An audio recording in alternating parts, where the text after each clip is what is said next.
I think it's important, wholeness and balance vibrations. I think it's important when you are deprogramming and uh, transitioning out of victimhood to mind control slavery to survivorhood, and becoming a truth teller and developing your testimony to balance and really discern what levels of truth you're ready for, and what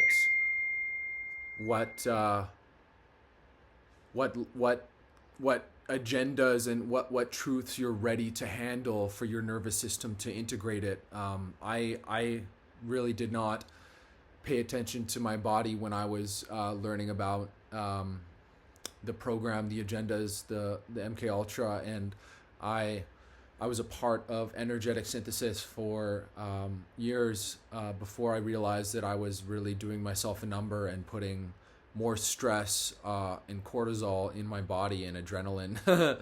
So, um,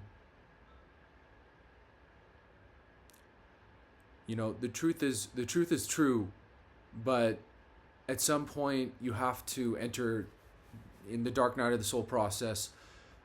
I'm entering the kind of abyssal void of emptiness where there is no meaning, where the truth, where nothing is true, where there is no right or wrong, there is no good or bad, higher or lower. It's just empty space, which can be called the void, or the abyss, the kanoma.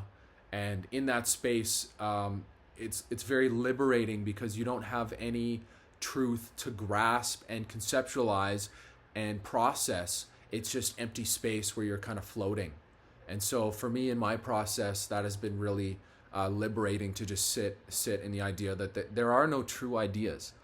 Even the agendas and the MK Ultra and the programming, it just fades away when you let go of attaching to the truth and making that your identity. you know and so much becomes possible when you just sit in the absence of meaning and digest nothing. Just sit in the nothingness, and there's freedom in that.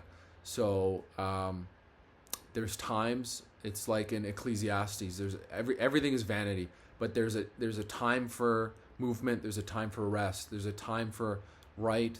I don't want to say there's a time for wrong, but there's a time for each experience. And in the void, in the abyss, everything is not everything's not permitted in the sense of morality, but all experience is permitted, and you can begin to unwind all the other programming of morality, of value systems. And so, like Nietzsche's philosophy,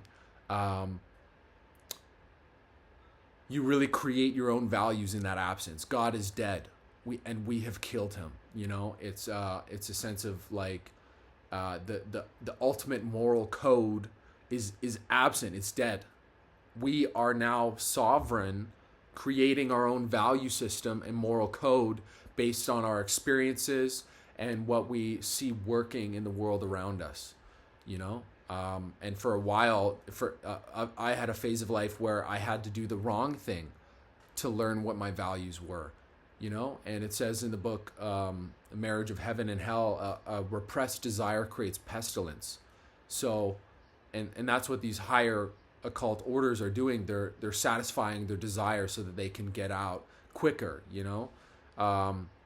But I don't know. It's I don't know where I am with that, with desire, but I feel like there's higher desires and lower desires, lower kind of impulses. And I want to strive for the higher, of course, but I also recognize and acknowledge that I have sin in me, that I have the desire to sin, that I have the desire to do the wrong thing and self-sabotage. Without indulging in that, I acknowledge it and integrate it within my being and honor those parts of me that really just want to destroy. It's like the destructive nature, the creation and the destruction, and then Krishna is the preserver, the balancer, and that's what we are. We're the greatest archon. We're Abraxas. We are the middle point, the center point between the light and the dark, and so that's where our sovereignty stands, and our responsibility in holding the paradox between good and evil, and not seeing either as something to strive for, but then kind of leaning towards the good, kind of leaning. You want to be good. You want to, you don't want to engage. Well, for some people, they have to satisfy that evil impulse, and some people resist that and think they're a bad person, but it's just the soul wanting to experience the progression of the darker left-hand path, and so it's really up to you how you ingest this information.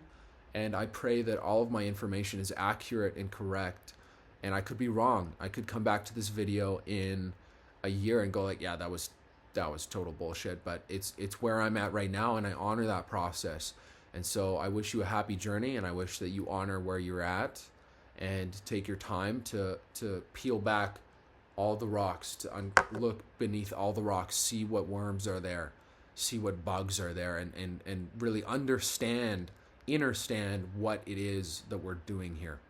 So thank you. Wholeness and balance.